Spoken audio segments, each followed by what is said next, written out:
You ask Tiger to solve. This deals with linear equations with one unknown. The final result is x equals -2. Let's solve it step by step. Simplify the expression. Expand the parentheses.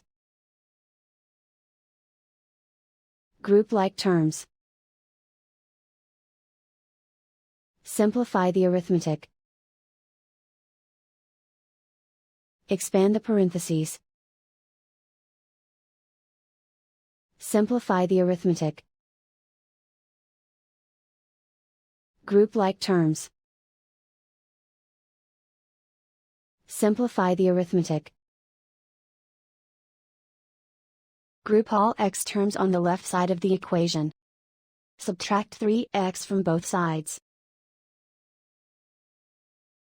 Group like terms. Simplify the arithmetic.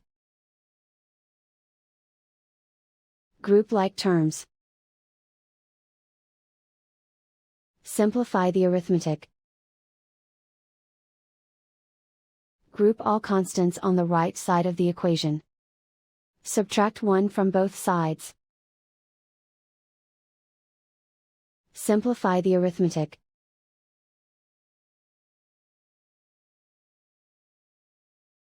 Isolate the x.